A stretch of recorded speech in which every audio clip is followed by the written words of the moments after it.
আমার অনেক নার্ভাস লাগছে। I mean, for me it's absurd because acting is my first love. যে কোনো ক্রিয়েটিভ সাবজেক্টই আমার জন্য খুবই খুবই আনন্দদায়ক। ডিজাইনটা এক্স্যাক্টলি সেম বিকজ আমি নভেম্বরে যখন ওদের আইকনিক অ্যাওয়ার্ড ছিল বেস্ট অ্যাক্ট্রেস কলকাতায় না না না না না ইউএসএতে, তখন আমি বেস্ট অ্যাক্ট্রেস অ্যাওয়ার্ড পেয়েছি। সো ড্রেসটা নতুন না আমার জন্য, বাট এই পরিস্থিতিটা নতুন। আমি একজন ইন্টারন্যাশনাল মেকআপ আর্টিস্ট হিসেবে ডেফিনেটলি আমার জন্য এটা আমার first award as a makeup artist. So সেইটার জন্য আসলে আমার অনেক বেশি এক্সাইটেড লাগছে অ্যান্ড অনেক বেশি আই ডোন্ট নো ওয়াই আমার অনেক নার্ভাস লাগছে। নার্ভাস কেন লাগছে? I have no idea. Okay আপু, ইউএসএ কি পার্লার টার্লার দেওয়া হচ্ছে?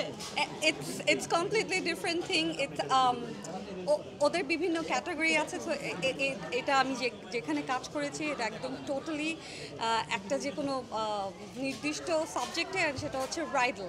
তো এটা সারা বিশ্বে আসলে এটার অনেক বেশি কি বলে ডিমান্ড অ্যান্ড এইটা আর কি। ইন্ডাস্ট্রিতে এখন অনেক নায়িকা আছে, কোন নায়িকাকে বউ সাজানোর খুব বেশি ইচ্ছা আপনার? কোন নায়িকাকে বউ সাজানোর ইচ্ছা? আই থিঙ্ক যার স্কিন সবচেয়ে বেশি সুন্দর আর যার স্কিন সবচেয়ে বেশি প্রবলেমেটিক।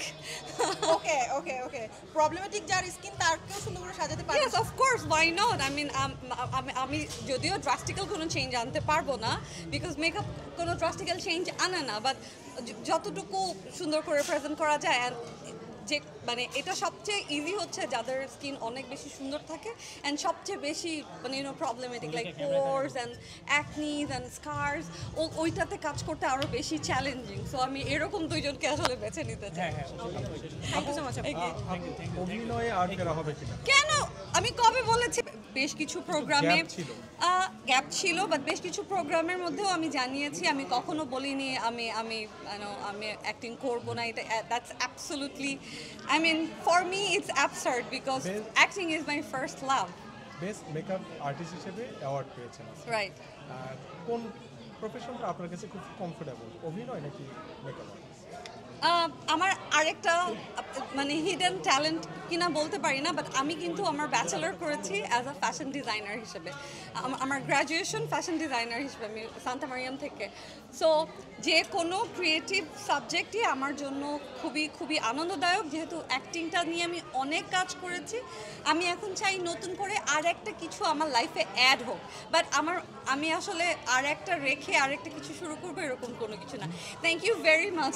নিজেকে কিভাবে পরিচয় দিতে স্বাচ্ছন্দ্য বোধ করেন, কারণ আপনি একাই অনেকগুলো সেক্টর দখল করে? আই মিন, পরিচয় দিতে পছন্দ করি প্রভা হিসেবে, এই আর কি। I mean, I am allrounder.